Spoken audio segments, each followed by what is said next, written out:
Bismillahirrahmanirrahim. Assalamualaikum warahmatullahi wabarakatuh. Innal hamdalillah nahmaduhu wa nasta'inuhu wa nastaghfiruh wa na'udzu billahi min syururi anfusina wa min sayyiati a'malina. May yahdihillahu fala mudilla lahu wa man yudlil fala hadiya lahu. Asyhadu an la ilaha illallah wa la syarika lahu wa asyhadu anna Muhammadan abduhu wa rasuluh. Ya ayyuhalladzina amanu taqullaha haqqa tuqatih wa la tamutunna illa wa antum muslimun. Ya ayyuhan nasu taqu rabbakumul ladzi khalaqakum min nafsin wahidah wa khalaqa minha zawjaha wa batha minhuma rijalan katsiran wa nisaa'a wattaqullaha allazi tasaaluna bihi wal arham innallaha kana 'alaikum raqiba. Ya ayyuhalladzina amanu taqullaha wa qulu qawlan sadida yuslih lakum a'malakum wa yaghfir lakum dzunubakum wa may yuti'illaha wa rasulahu faqad faza fawzan 'azima. Amma ba'du fa inna asdaqal hadits kitabullah wa khairal hadi hadi Muhammad sallallahu alaihi wasallam.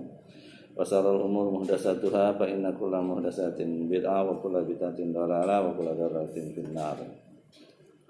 Summa ma ba'du, kita masih syarah Nabawiyah masuk ke bab kondisi masyarakat Arab di masa jahiliyah.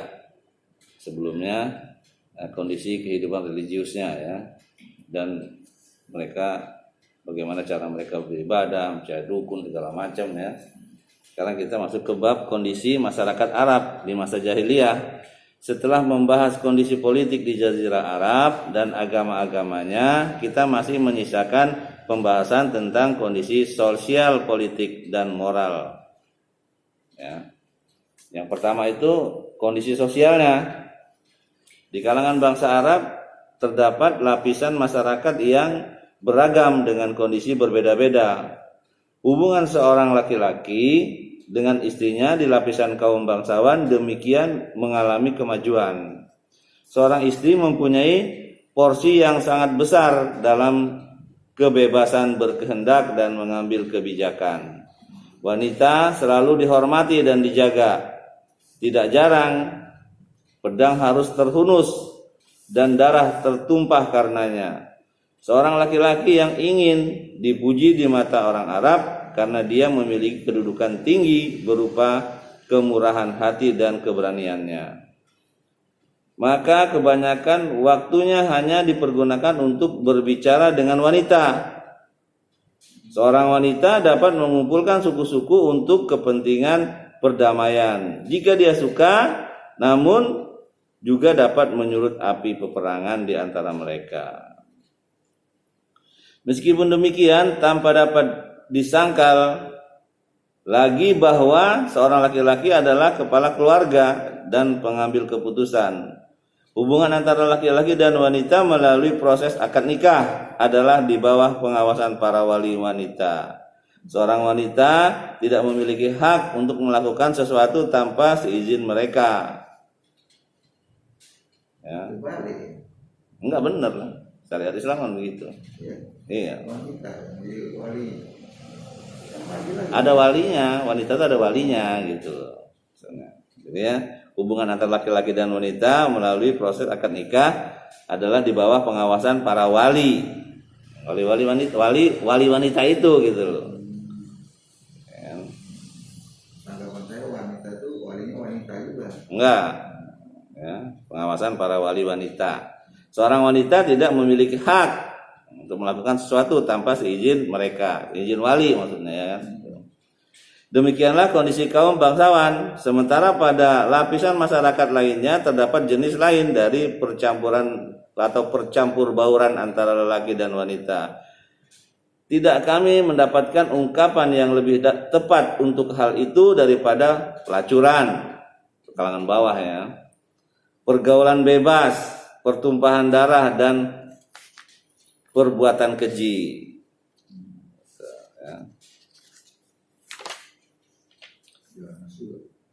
Itu di kalangan bawah ya. Kalau orang bangsawan kan dia udah punya aturan tersendiri. Jadi beda antara kelas atas dengan kelas bawah. Itu kan terjadi perbedaan yang sangat mencolok gitu ya dari segi sosialnya. Enggak pendidikan kali. Iya, memang nggak ada pendidikan, belum ada sekolah lulusan itu.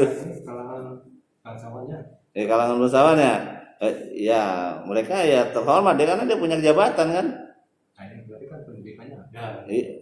Belum tentu juga. Iya, karena dia punya jabatan, keturunan dari misalnya keturunannya orang Quraisy. Quraisy itu kan orang-orang yang turunannya nasabnya tinggi gitu loh, gitu.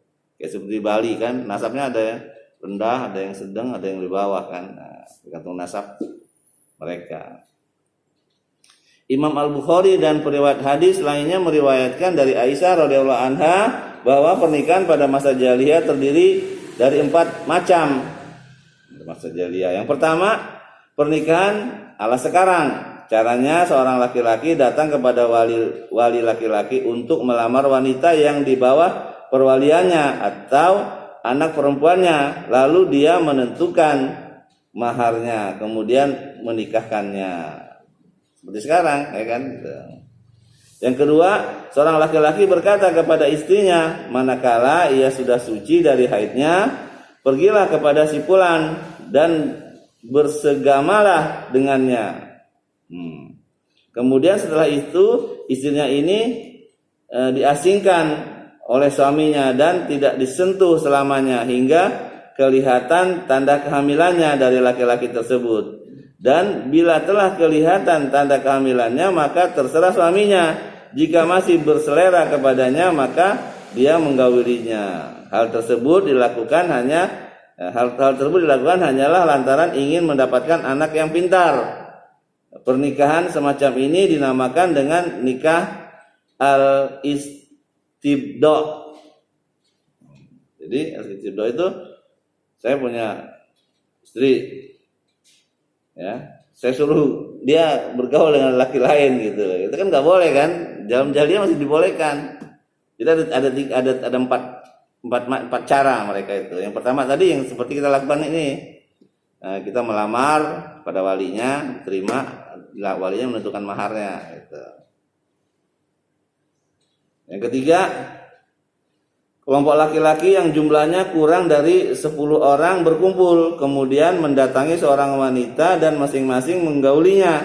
Jika wanita ini hamil dan melahirkan, serta telah berlalu beberapa malam dari kelahiran, dia mengutus seseorang kepada mereka. Maka ketika itu tak seorang pun dari mereka yang dapat mengelak hingga semuanya berkumpul di sisinya.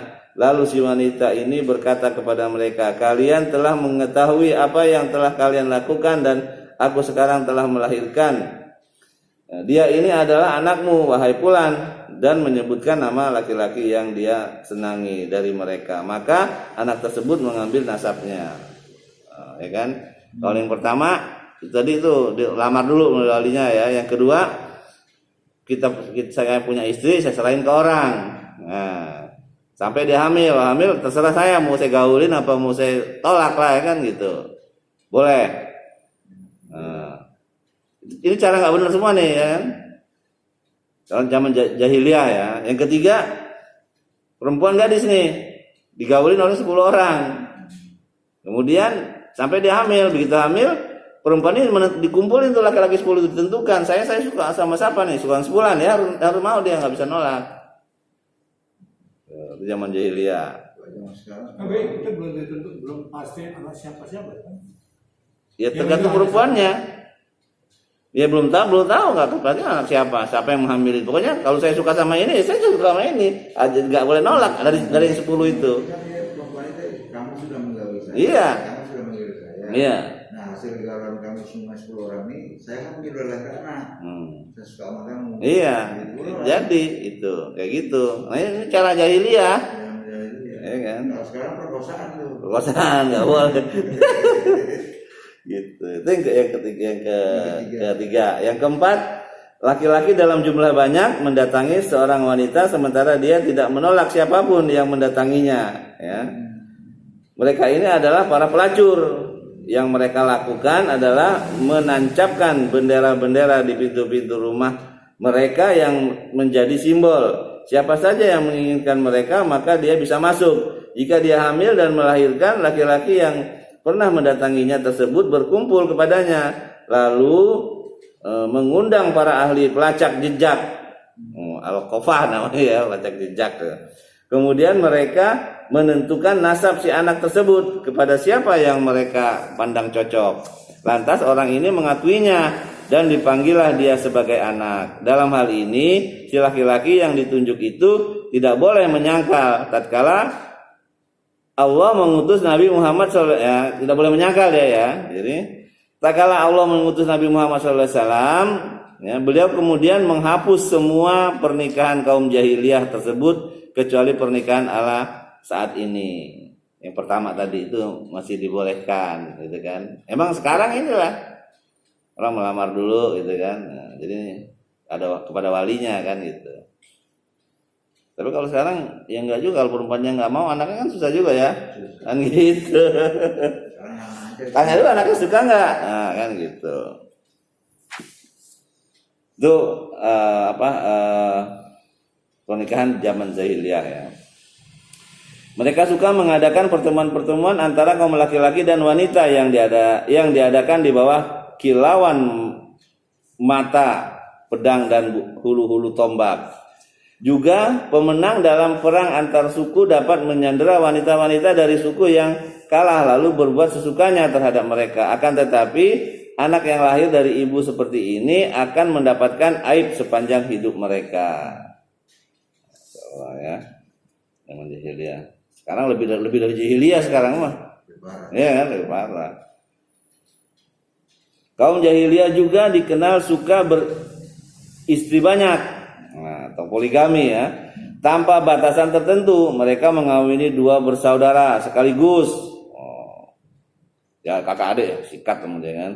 Mereka juga mengawini istri bapak-bapak mereka bila telah ditalak atau ditinggal. Itu zaman dulu, zaman jahiliyah. Sekarang udah Islam masuk gak boleh. Menikahin adik kakak juga gak boleh itu. Kecuali udah meninggal kakaknya atau adiknya, salah satu boleh. Namanya kalau istilahnya turun ranjang kalau kata orang kan.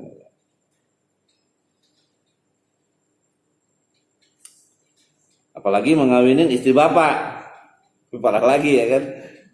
Iya kan? Bapak gua punya istri cakep sikat aja gitu enggak boleh ya kan. Walaupun udah ditalak ya, enggak boleh. Walaupun udah ditalak. Nah, iya. Soalnya saya punya istri. Kemudian saya talak, saya cerai nih. Anak saya demen. Ya, boleh itu dulu ya. Sekarang enggak boleh. Ya. Berkenaan dengan ini Allah Azza wa Jalla berfirman yang artinya dan janganlah kamu kawini wanita-wanita yang telah dikawini oleh ayahmu kecuali pada masa yang telah lampau. Artinya zaman jahiliyah dulu ya. Sesungguhnya perbuatan itu amat keji dan dibenci Allah dan seburuk-buruk jalan yang ditempuh.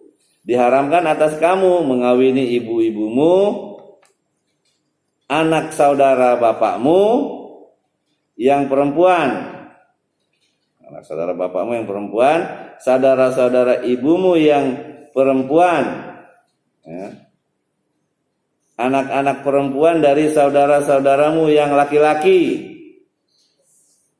anak-anak perempuan dari saudara-saudaramu yang perempuan, ibu-ibumu yang menyusui kamu, persusuan ya, saudara perempuan sepersusuan, ibu-ibu istrimu atau mertua, anak-anak istrimu yang dalam pemeliharaanmu dari istri yang telah kamu campuri. Tetapi jika kamu belum bercampur dengan istrimu, ya, belum bercampur dengan istrimu dan sudah kamu ceraikan, maka tidak berdosa kamu mengawininya dan diharamkan bagimu istri-istri anak kandungmu atau menantumu dan menghimpunkan dalam perkawinan 2 perempuan yang bersaudara kecuali yang telah terjadi masa lampau. Sesungguhnya Allah Maha Pengampun lagi Maha Penyayang. An-Nisa ayat 22 sampai 23. Nah, ini coba kita lihat tafsirnya ya. Karena ini termasuk rumit juga, ya kan? Gitu. Tapi kalau yang saya tangkap kalau misalnya saya kawin, ya kan, atau anak saya kawin tapi belum dikawinin, Saya boleh, dia dicerai gitu, saya boleh mengawinin mereka gitu. Atau anak saya mengawinin istri saya itu boleh. Karena asal belum digaulin, belum ada hubungan persetubuhan gitu. Boleh dalam ayat ini. Gitu. Jadi ini perlu perincian nih, perlu ahli nih ya. Atau kita baca tafsirnya nanti kapan-kapan itu. An-Nisa ayat 22 sampai 23. Hak mentalak merupakan wewenang kaum laki-laki dan tidak terbatas pada jumlah tertentu. Ya. Ini ada di riwayat Abu Daud bab nasul muroja. Ya. Lihatin aja ya. Perbuatan zina sudah marak pada setiap lapisan masyarakat. Kita tidak dapat mengkhususkannya kepada satu lapisan tanpa melibatkan lapisan yang lainnya atau satu kelompok tanpa melibatkan kelompok yang lainnya. Hanya saja masih ada kelompok laki-laki dan wanita yang keagungan jiwanya menolak keterjerumusan dalam perbuatan nista tersebut. Wanita-wanita merdeka kondisinya lebih baik ketimbang kondisi para budak wanita. Mereka atau budak wanita mengalami nasib yang amat buruk. Tampaknya mayoritas kaum jahiliyah tidak merasakan keterjerumusan dalam perbuatan nista semacam itu sebagai suatu aib bagi mereka. Imam Abu Daud meriwayatkan dari Amr bin Su'aib dari bapaknya, dari kakeknya, dia berkata, seorang laki-laki berdiri seraya berkata, "Wahai Rasulullah, sesungguhnya si fulan adalah anakku. Aku telah berzina dengan seorang budak wanita pada masa jahiliyah." Rasulullah SAW bersabda, kemudian ya, Rasulullah SAW bersabda, tidak ada klaim atau nasab dalam Islam. Tradisi jahiliyah telah berlalu. Seorang anak hanya dinisbatkan kepada ayahnya jika ia hasil pernikahan yang sah. Sedangkan pezina hanya menuai kekecewaan dan tidak berhak atas anak tersebut. Nah, jadi kalau misalnya saya berzina nih, belum kawin, terus saya nggak boleh anak itu dinisbatkan ke saya, gitu, boleh. Justru harusnya dinisbatkan ke ibunya, gitu. Nggak boleh bin ini apa siapa gitu kan, harusnya ke ibunya, gitu. Walaupun sekarang tetap kawin misalnya gitu kan, tetap dia nggak boleh dinisbatkan ke ayahnya, nasabnya itu nggak boleh. Tetap binti. Ya.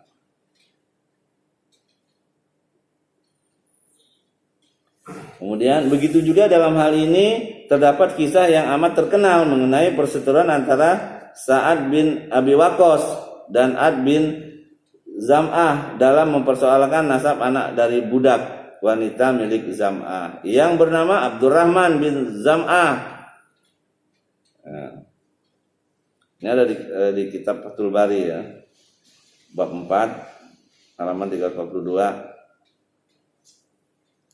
Sedangkan hubungan antara seorang bapak dengan anak-anaknya amat berbeda-beda. Di antara mereka ada yang menguraikan serangkaian baiat,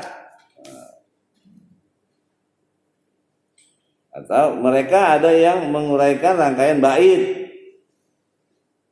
Baitnya atau syair ya. Sungguh kehadiran anak-anak di tengah kami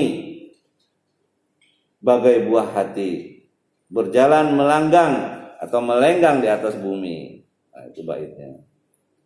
Di antara mereka ada pula yang mengubur hidup-hidup anak-anak wanita mereka karena takut malu dan enggan menafkahinya. Demikian juga membunuh anak-anak lantaran takut menjadi fakir dan melarat. Sampai sekarang masih banyak. Kan lebih parah kalau sekarang. Iya. Dalilnya firman Allah dalam surat Al-An'am ayat 51. A'udzubillahi minasyaitonirrajim. Wala taqtulu auladakum min imlaq. Nahnu narzukukum wa iyyahum. Artinya, dan janganlah kamu membunuh anak-anak kamu karena takut kemiskinan. Kami akan memberi rezeki kepadamu dan kepada mereka. Itulah ketakutan manusia ya, takut nggak makan dibunuh aja gitu. Padahal yang ngasih rezeki kan bukan manusia, Allah. Gitu. Boleh kan? Hah? Dibolehkan. Nggak boleh, zamannya dulu begitu. Makanya turun ayat-ayat ini. Jadi setiap anak lahir perempuan dibunuh, kubur hidup-hidup.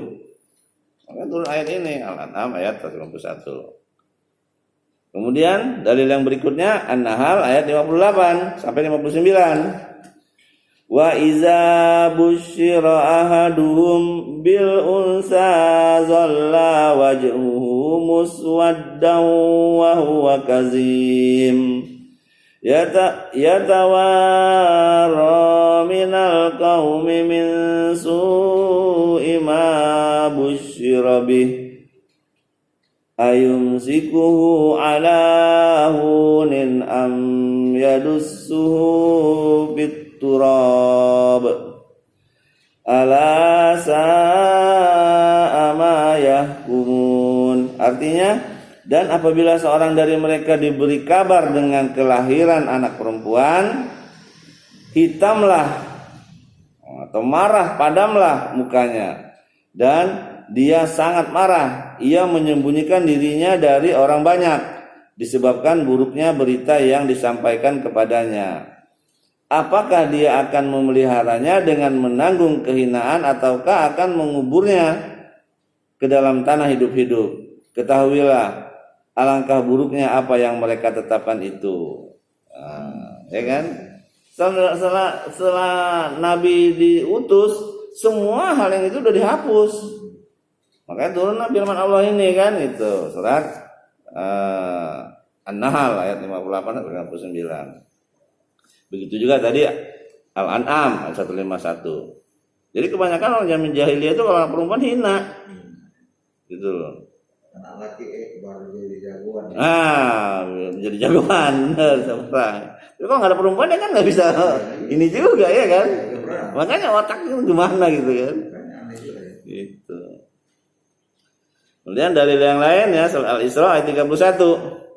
Wala taqtulu auladakum khusyata imlaq nahnu narzuquhum wa iyyakum.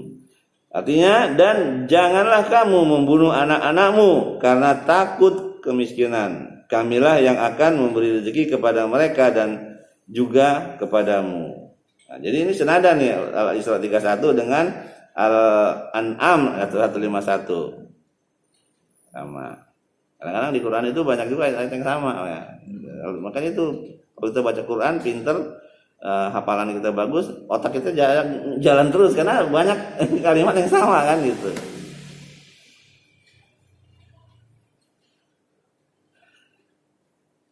Serta firman yang lain ya, surat At-Takwir ayat 8. Wa izal mau'udatu su'ilat, dan apabila bayi-bayi perempuan yang dikubur hidup-hidup ditanya entar sama Allah. Nah, nanti ini kan termasuk juz dalam surat dalam ayat At-Takwir ini juz 29 kalau nggak salah. Juz 30. Akan tetapi kita tidak bisa menganggap bahwa apa yang termaktub dalam ayat-ayat di atas merupakan bagian dari moral yang sudah menyebar dan marak terjadi. Sebab mereka justru sangat mengharapkan anak laki-laki guna membentengi diri mereka dari serangan musuh. Tadi benar Pak, perang atau Pak Ali kan, anak laki itu sudah disuruh perang gitu kan. Gitu.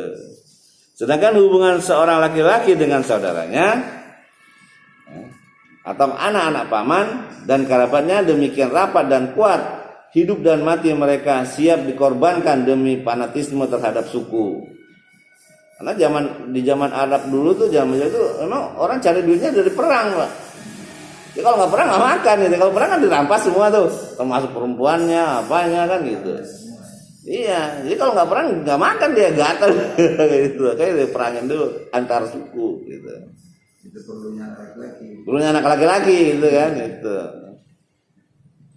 Juga kalau perempuan dibunuh semua juga nggak bisa punya anak juga lagi ya kan. Aduh, masalah. Dari zaman Nabi itu Sodom. Iya, Gitu. Zaman Nabi Lut ya.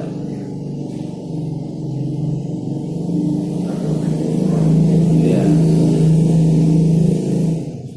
Semangat bersatu telah terbiasa dijalankan antara sesama suku dan diperkokoh lagi dengan adanya fanatisme tersebut. Bahkan pilar sistem kemasyarakatan adalah fanatisme ras, rahim atau hubungan ikatan kekerabatan. Mereka hidup di atas pepatah yang berbunyi, tolonglah saudaramu baik dia berbuat zalim atau dizalimi. Itu pepatah mereka ya. Dalam maknanya yang hakiki alias bukan makna yang telah direvisi oleh Islam, yaitu menolong orang yang berbuat zalim dengan maksud mencegahnya melakukan perbuatan itu. Meskipun begitu, perseteruan dan persaingan dalam memperebutkan martabat dan kepemimpinan seringkali mengakibatkan terjadinya perang antara suku yang masih memiliki hubungan antara garis bapak teratas, sebagaimana yang kita lihat terjadi antara suku Aus dan suku Khazraj, juga suku Abbas ya, dan Zubyan, juga suku Bakar dan Taghlib dan lain-lainnya, banyak suku-suku di situ ya. Adapun hubungan antara suku yang berbeda benar-benar tercerai-berai. Mereka menggunakan kekuatan yang ada untuk berjibaku dalam peperangan. Hanya saja terkadang rasa sungkan serta takut mereka terhadap sebagian tradisi dan kebiasaan yang terpadu antara ajaran agama dan khurafat sedikit mengurangi tajam dan dahsyatnya pertempuran tersebut. Dan dalam kondisi tertentu, loyalitas, persekutuan dan afiliasi malah menyebabkan persatuan antara suku yang berbeda. Al-Ashhurul Hurum atau bulan-bulan yang diharamkan berperang. Jadi ada 4 bulan yang diharamkan berperang itu ya. Menjadi rahmat dan penolong bagi kehidupan mereka dan kebutuhan kehidupan mereka. Singkat kata, kondisi sosial mereka berada dalam sangkar kelemahan dan perbuatan atau kebodohan mencapai puncaknya dan khurafat merajalela di mana-mana, sementara kehidupan manusia tak ubahnya seperti binatang ternak. Ya jelas lah ya kan. Wanita diperjualbelikan, bahkan terkadang diperlakukan bak benda mati. Hubungan antara umat sangat lemah, sementara pemerintah yang ada perhatian utamanya hanyalah untuk mengisi gudang kekayaan mereka yang diambil dari rakyat atau menggiring mereka untuk berperang melawan musuh-musuhnya yang mengancam kekuasaan mereka. Semua itu zaman jahiliyah. Setelah diutus Rasulullah, kaum wanita itu ditinggikan derajatnya. Gitu. Bahkan berperang aja nggak boleh. Gitu. Ditinggikan derajatnya. Islam lah yang meninggikan derajat perempuan. Tapi perempuannya sendiri yang merendahkan dia, merendahkan dirinya sendiri. Zaman sekarang ya, ya kan?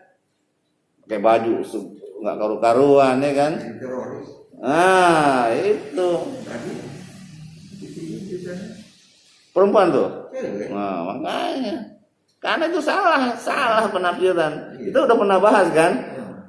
Jangankan mau ngebom orang, melawan pemerintah aja, memaki-maki pemerintah aja nggak boleh, ya kan? Apalagi mau ngebom sesama orang kafir aja nggak boleh dibom, apalagi itu muslim banyak yang kena. Dia membunuh ini Kapolri yang baru. Nah, ya kan? Masuk orang Kapolri, mabes. Tuh. Biar. Saya belum tahu tuh. Belum tahu. Ada beritanya. Saya kira yang di Makassar itu. Enggak lupa. Nah, makanya. Kalau di sini Surabaya. Iya. Dia mau menyasar di. Kalau Ahlussunnah melarang itu semua, Pak. Melarang. Kita udah pernah bahas kan itu. Baru. Ditembak mati. Masya Allah. Kalau Ya. sudah terkacil. Itu tadi karena salah dalam memahami, Pak. Iya, ngajinya. Salah ngajinya, gitu loh. Itu banyak orang Mu'tazilah, Khawarij, Syiah. Iya. Gitu. Malah kita yang menjelaskan sunnah yang benar dituduh Wahabi. Padahal kita jauh sekali dari sifat Wahabi yang sebenarnya itu. Ya kan? Kalau Wahabi dari Afrika itu iya benar, karena dia banyak mengkafirkan orang, membolehkan menyembah-nyembah kubur, minta dikubur, kepada ahlu kubur. Ada itu. Kalau orang meluruskan kemurnian agama ini dituduh Wahabi, saya juga bingung gitu. Ya kan? Sedangkan kita Ahlus Sunnah melarang membuat aib, membuka aib pemerintah aja, kita dilarang. Haram hukumnya. Gitu. Apalagi sampai menyerang. Gitu. Itu emang ajaran Islam benar begitu. Enggak sembarangan ngebom sana, ngebom sini, ya kan? Tuh. Kayak cadar ya. Kelihatan itu. Itu merusak Islam sebenarnya, Pak. Orang kayak itu merusak Islam itu, bukan membela Islam dia. Jam 16 ya. lewat 30. Oke ya, lanjut ya. Sekarang masuk ke kondisi ekonomi mereka. Setelah tadi kebudayaan mereka, sekarang kondisi ekonomi. Kondisi sosial di atas berimbas kepada kondisi ekonomi. Hal ini diperjelas dengan melihat cara dan gaya hidup bangsa Arab. Berniaga merupakan sarana terbesar mereka untuk meraih kebutuhan hidup. Roda perniagaan tidak akan stabil kecuali bila keamanan dan perdamaian merata. Akan tetapi hal itu semua lenyap dari Jazirah Arab kecuali pada Al-Ashhurul Harum. Ya. Hanya di situ saja ya. Dalam bulan-bulan inilah pasar-pasar Arab terkenal seperti Ukas, Zilmajaz, Majinnah dan lain-lainnya yang beroperasi. Jadi ada 4 bulan ya enggak dilarang berperang gitu kan.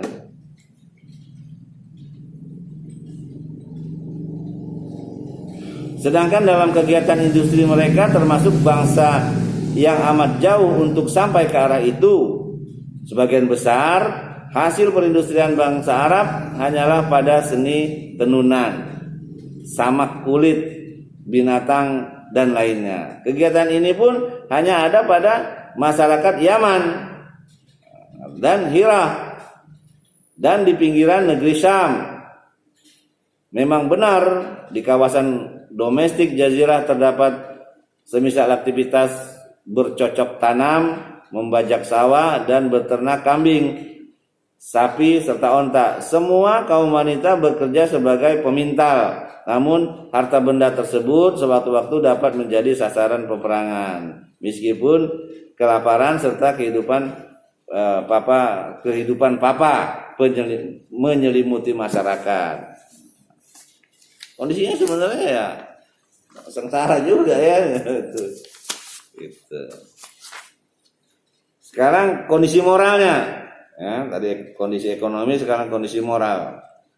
Kita tidak dapat memungkiri bahwa pada sisi masyarakat jahiliyah terdapat kehidupan nista, seperti pelacuran dan hal-hal lain yang tidak dapat diterima oleh akal sehat dan ditolak oleh hati nurani. Namun demikian, mereka juga mempunyai akhlak mulia dan terpuji yang amat menawan siapa saja. Juga membuatnya terkesima dan takjub di antara akhlak-akhlak tersebut. Di antaranya yang satu kemurahan hati. Ini banyak sekali ya. Mereka berlomba-lomba, yang pertama itu kemurahan hati ya akhlak mereka itu. Mereka berlomba-lomba memiliki sifat ini dan berbangga dengannya. Setengah dari bait-bait syair mereka tuangkan untuk menyebut sifat ini, baik dalam rangka memuji diri sendiri maupun memuji orang lain. Seseorang terkadang kedatangan tamu di saat temperatur udara demikian dingin dan perut merintih kelaparan, dan di saat itu pula ia tidak memiliki harta apa-apa selain onta betina yang satu-satunya menjadi gantungan hidupnya dan keluarganya. Akan tetapi karena terobsesi oleh getaran kemurahan hati, membuatnya bergegas untuk menyuguhkan sesuatu. Karenanya dia lantas menyembelih satu-satunya onta miliknya untuk tamunya tersebut. Di antara pengaruh sifat murah hati tersebut menjadikan mereka sampai-sampai rela menanggung denda dan demikian besar dan beban-beban yang dahsyat demi upaya mencegah pertumpahan darah dan melayangkan jiwa. Mereka berbangga atas hal tersebut dan menyombongkan diri di hadapan orang-orang lain, baik para tokoh maupun para pemukanya. Jadi saking murah hatinya mereka ya, punya harta satu-satunya, ada tamu disuguhkan untuk dipotong gitu. Itu suatu hal yang bagus gitu kan. Gitu. Kemudian sebagian implikasi dari sifat-sifat tersebut, mereka membanggakan diri dengan kebiasaan meminum arak. Nah, ini buruk ya kan. Hal ini sebenarnya bukanlah lantaran bangga dengan esensi minum-minuman itu, tetapi lantaran hal itu merupakan sarana menuju tertanamnya sifat murah hati tersebut, dan juga sarana yang memudahkan tumbuhnya jiwa yang suka berpoya-poya. Dan lantaran itu pula mereka menamakan pohon anggur dengan al-karam atau kemurahan hati. Sedangkan arak yang terbuat dari anggur itu mereka namakan bintul karam, putri kemurahan hati. Jadi arak mereka dari anggur ya.